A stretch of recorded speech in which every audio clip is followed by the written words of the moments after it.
Bienvenue à tous sur Frank Anime World, j'espère que vous allez bien. On se retrouve là aujourd'hui pour une nouvelle vidéo d'unboxing sur une SH Figuarts Dragon Ball Z. C'est Sangohan avec l'intitulé « Le combattant qui surpassa Sangoku ». Waouh, ça claque. Cette vidéo vous est proposée par NGS News Generation Shop. Toutes les infos de suite après le jingle. C'est parti, let's go!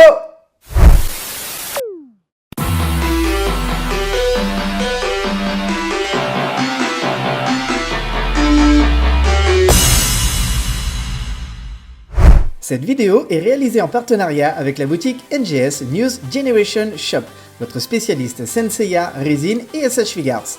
Vous retrouverez en ligne toutes les dernières précommandes sur vos licences favoris et des produits exclusifs à la boutique. NGS sur newsgenerationshop.fr. Petite figurine, néanmoins, il va y avoir beaucoup de choses à dire sur ce Sangohan Arc Cell.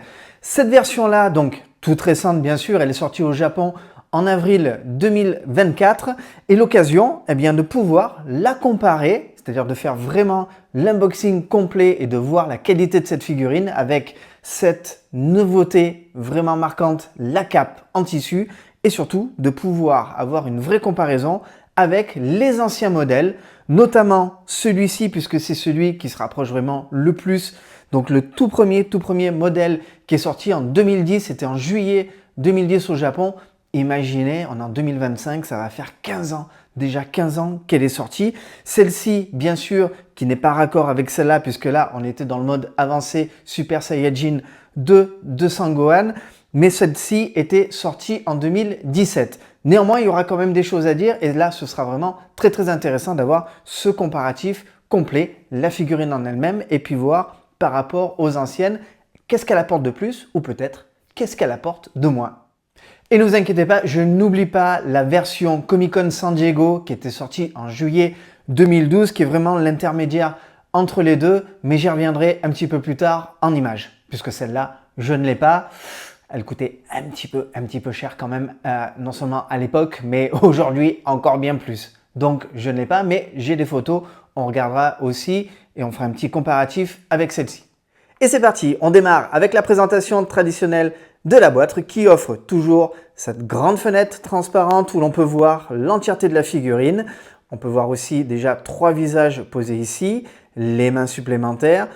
Un visage là aussi encore supplémentaire, ça fera un 4e avec cette chevelure en mouvement. Ça aussi c'est une très bonne idée. Depuis quelques figurines, c'est vraiment très bien de la part de Bandai d'y avoir pensé. Et on voit ici sur le côté le début de la cape. Toujours sur la droite, la photo de la figurine, les stickers et les logos habituels, Bandai, Tamashii Nation, Dragon Ball Z, le stick de la Toei et le stick qualité ici de ce côté-là. Sur le côté, les fameuses 3 vignettes, 3 pastilles correspondantes, pas de problème. Et sur l'arrière, toujours les illustrations présentant la figurine et quelques poses, ou du moins suggestions de poses que vous allez pouvoir mettre en place dans vos vitrines. Ouvrons directement la boîte, on va le libérer et on va pouvoir bien sûr profiter de toutes les parties qui vous sont proposées. Je fais sauter immédiatement le blister et voilà le personnage qui a l'air déjà très bien fait. On est sur les couleurs bien sûr très accurate par rapport au manga, par rapport au dessin animé. Les 3 visages que l'on découvre ici, voilà, avec un visage qui fait un petit peu la moue, mais les yeux grands ouverts. Un mode un petit peu attaque avec les dents serrées.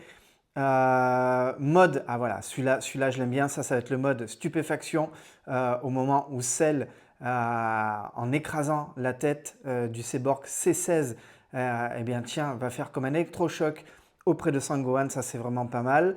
Un visage plutôt neutre ici. Un visage mode attaque et avec cette chevelure, vraiment cette chevelure très bien en mouvement comme ça. Encore une fois, très bonne idée de Bandai.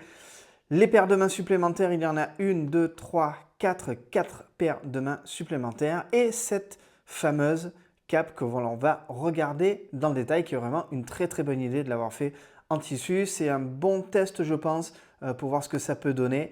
En tout cas, moi, je trouve l'idée très bonne et on va surtout pouvoir le comparer avec son ancien modèle. Pas de surprise au niveau du personnage. Voilà, on est dans une bonne rigidité. Il n'y a pas de souci. Au niveau des jambes, au niveau des bras, c'est très très bien. Bien sûr, sur les nouveaux corps qui sont très très bien articulés, on va pouvoir s'amuser toujours à donner des écartements et surtout de l'ampleur au mouvement. Ça, c'est vraiment très très bien. Donc, classique, néanmoins bien réalisé. Il n'y a pas de souci apparent. OK. Et avec voilà, ce fameux visage en gros plan neutre. Je vais vous proposer de regarder dans le détail les visages. Donc voilà pour le premier. On a un très joli sculpte 3D. Aucun problème là-dessus. Voilà pour le deuxième. Celui stupéfaction. Ça va être vraiment sympa. Le troisième. Visage plutôt neutre, mais les yeux grands ouverts, comme à la sortie de la salle d'entraînement. Et enfin, le quatrième, avec cette fameuse chevelure en mouvement, avec un très joli sculpte. Regardez le sculpte 3D, vraiment très très bien, même sur l'arrière. Pas de souci, couleur sympa. Alors moi j'étais partisan un peu plus du ton, j'allais dire uniforme. Le dégradé en tout cas est plutôt sympa, il est plutôt joli. Ici les mains plutôt classiques, rien d'exceptionnel. En tout cas vous allez pouvoir faire varier les poses au niveau des doigts aussi afin de donner différentes postures et pouvoir simuler des attaques. Main grande ouverte ici, semi-pliée de ce côté-là, encore plus refermée de ce côté-ci, et là bien sûr vraiment le mode attaque avec le pouce qui est rentré dans la paume de la main. Ce qui nous intéresse, c'est cette fameuse cape. On va regarder un petit peu en détail. Alors, on s'en doutait un petit peu parce qu'on le voyait sur les photos, mais vous avez ici à l'intérieur de la cape une tige qui a été cousue, comme ça peut se faire bien sûr dans les grandes figurines, pour pouvoir donner du mouvement à la cape. Et vous en avez d'ailleurs même une en bas. Donc ça, c'est plutôt pas mal. Et c'est, j'allais dire, la cape, ce qui me faisait un peu peur, c'était la qualité de la cape. Et franchement, la qualité du tissu, voilà, il y a une bonne épaisseur. On ne voit pas par transparence mon doigt, il n'y a pas de problème. Le système d'attache, parce que la partie du dessus est complètement en plastique, ben, c'est plutôt bien fait. Donc je pense que ça tiendra sans aucun problème. Et c'est vraiment très très bonne idée en tout cas de l'avoir fait comme ça. Alors la grande question c'était est-ce que ça allait vraiment faire naturel avec cet ajout de tissu avec la pièce en plastique? Est-ce que ça allait complètement s'harmoniser avec la figurine? Force est de constater que oui. Moi ça me faisait un peu peur sur le début, mais en fait non, ça va vraiment très très bien. On va pouvoir d'ailleurs s'amuser tout à l'heure à donner vraiment de jolies formes au niveau de la cape. La comparaison, elle est évidente vraiment avec la première pièce. Alors là vous avez, et c'était un parti pris, avec une pièce plutôt bleutée, des nuances bleutées ici. Là, on est complètement blanc. Et surtout, là, j'avais réussi à sortir dans ce posing-là les bras de Sangohan. En tout cas, quand on voulait les laisser de cette manière-là le long du corps, la cape faisait hyper sarcophage. Donc, ça lui donnait un aspect vraiment hyper rigide. Donc, voilà, là aujourd'hui, avec le tissu, ça nous permet de donner un peu plus d'ampleur à la cape, d'espacer un peu plus les bras, du moins de les écarter un peu plus et d'avoir une position beaucoup plus sympa à mon sens. Sur celle-ci, le côté, voilà, parce que c'est un petit peu difficile, le côté un petit peu rentré dans le menton, pourquoi pas, du moins du menton à l'intérieur de la cape, pourquoi pas. Là ici, on arrive quand même à l'avoir au-dessus, je trouve que ça rehausse le personnage, c'est beaucoup mieux. Donc voilà, bien sûr, les couleurs, on est là pour le coup complètement accurate avec les couleurs d'origine. Là on avait une ceinture rouge, là on a bien la ceinture bleue et on a un violet bien plus prononcé au niveau de la tunique et au niveau des chaussures avec un joli marron de ce côté-là. Forcément, la version qui était sortie en 2012, l'édition color du Comic-Con de San Diego, waouh, faisait un joli compromis, en tout cas nous apporter les bonnes couleurs de tunique. Bon, maintenant, cette figurine-là était réservée, j'allais dire, à une élite, puisque le prix était quand même en conséquence. C'était une exclusivité du salon, mais elle offrait quand même au niveau des couleurs quelque chose de beaucoup plus accurate. Bon, aujourd'hui, force est de constater, on a gommé tout ça et on a aujourd'hui une très jolie figurine avec une cape en tissu. On va pouvoir donner de l'ampleur du mouvement. C'est plutôt pas mal. La seule chose aussi que je trouve dommage, c'est que ben voilà, dans cette boîte, du moins dans la boîte d'origine, on avait la chevelure avec la mèche sur le devant. Donc ça, c'est dommage qu'on ne puisse pas le retrouver en tout cas sur celle-ci. On verra si on peut s'amuser en tout cas à faire des inversions de tête avec la version 2017 et avoir éventuellement juste en enlevant la cape le personnage voilà, debout et avec sa fameuse mèche de transformation Saiyajin 2 que je trouve sympa et qui était en tout cas une bonne idée dans la boîte d'origine. Là, en tout cas, sur cette nouvelle édition, on n'a pas. Ça serait peut-être le petit bémol. Avec la version 2017, qui va être compliqué de comparer puisque là, on est quand même sur une tunique voilà, qui était déchirée, on était déjà bien avancé dans le combat avec celle. Néanmoins, on peut remarquer une vraiment nette différence, c'est sur la couleur de la tunique où on a quelque chose voilà, qui est un peu plus sali, ça c'est normal avec le combat, mais qui est quand même plus pastel au niveau de la tunique. Là, on a quand même un violet qui est beaucoup plus prononcé. Si ce n'est aussi la couleur des cheveux qui elle est légèrement différente. J'aimais bien quand même celle-là. C'est vrai que sur celle-là, on se rapproche un petit peu plus de la version du dessin animé. Voilà, c'est plutôt ça que j'attendais avec ce corps, nouvelle génération, nouvelle version, mais surtout avec la tête du Saiyajin 2, celle-là qui est issue de 2017. Donc la rétrocompatibilité, elle est bonne dans le sens on peut prendre la tête pour l'enclencher sur le nouveau corps, ça match, il n'y a pas de souci. Je trouve que c'est encore légèrement un peu tassé au niveau du cou, mais en tout cas, vous pouvez vous amuser si vous avez l'ancienne version à le faire de cette manière-là, c'est tout à fait possible, il n'y a aucun problème. Donc vraiment, ça serait, j'allais dire, le petit bémol sur cette boîte, c'est de ne pas avoir cette chevelure-là. On a l'autre en mouvement qui est une super idée, il n'y a aucun problème là-dessus, mais celle-là quand même, je trouve qu'elle manque au niveau de la boîte. Néanmoins, très belle réalisation, pas de souci.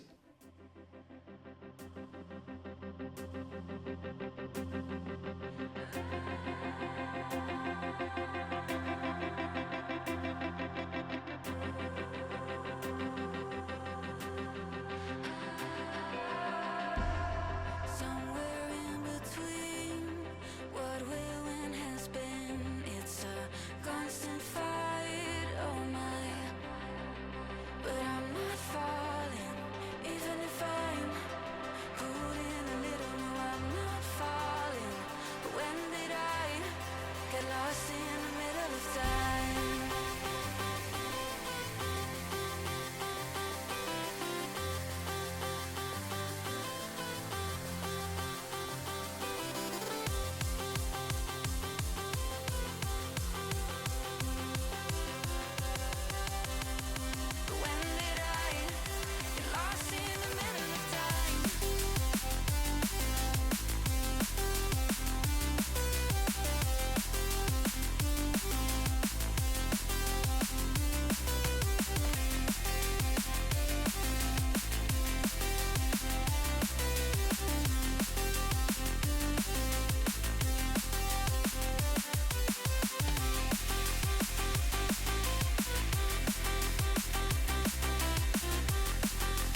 En conclusion, comme je le pressentais, je vous l'avais dit en début de vidéo, petite figurine, mais ça ne veut pas dire qu'il n'y a pas des choses à dire et qu'on ne peut pas s'amuser avec. Vous l'avez vu en termes de posing. D'ailleurs, sur la dernière et sur le dernier plan de posing, vous avez vu, je suis quasiment en grand écart façon Jean-Claude Van Damme. C'est pour vous montrer à quel point l'amplitude a vraiment été bien travaillée au niveau des jambes. D'ailleurs, la partie, on va l'appeler comme ça, du slip, elle est en plastique mou, c'est pas du plastique rigide. Donc c'est vraiment super sympa parce que ça permet vraiment d'avoir une grande amplitude de mouvement et ils ont bien travaillé l'écartement des jambes à ce niveau-là, c'est vraiment très très bien. Quoi vous dire de plus? La cape en tissu, j'avais un petit peu peur, je vous l'avais dit aussi en début de vidéo, un petit peu peur que ça se marie mal avec le reste, mais finalement ça passe très très bien, il n'y a aucun problème. Faudra voir par contre, dans le temps, comment ça va vivre. Autant le plastique, c'est facile à nettoyer, bien que avec le temps, ça puisse jaunir aussi.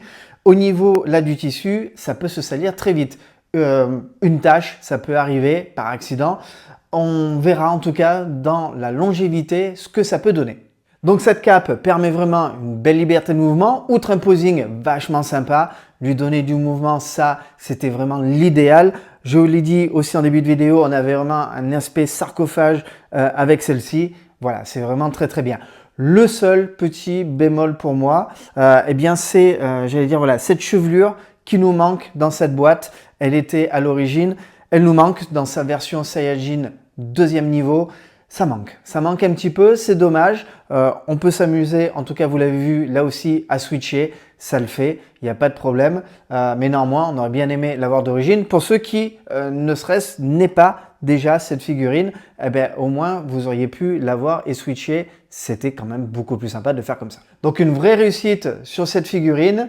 Du coup, on a un 2.0 qui est vraiment très très bien travaillé. Belle liberté de mouvement, on peut s'amuser sans aucun problème et je sais que vous allez vous amuser à la maison sans aucun souci. Voilà, nous arrivons en fin de vidéo. Elle vous a été proposée en partenariat avec la boutique NGS News Generation Shop, votre spécialiste SH Figarts, résine, mid-close, etc., etc., avec même des belles exclus à l'intérieur de la boutique. Vous allez retrouver cette figurine aux alentours d'une 50aine d'euros, ce qui est plutôt un prix assez correct pour ce produit-là. Néanmoins, on n'est pas sur des fourchettes de prix énormes, étant donné la matière, ce ne sera pas la même chose avec le papa de Freezer. Je pense que la pièce étant monumentale, le prix va être un peu plus conséquent aussi. En tout cas, on s'en tire bien en termes de prix sur cette figurine. Si vous avez aimé cette vidéo, laissez un pouce en l'air, ça fera toujours plaisir. Et puis laissez un commentaire aussi, je ne manquerai pas d'y répondre le plus rapidement possible. Si vous n'êtes pas abonné à cette chaîne Franck Anime World, voire même à Franck Anime Live où on a sorti le tout nouveau clip Goldorak, eh bien je vous invite à le faire en cliquant sur le bouton s'abonner et en activant la petite cloche. Vous ne raterez rien des prochaines vidéos. Je vous souhaite une bonne fin de journée et je vous dis à très très bientôt. Ciao ciao!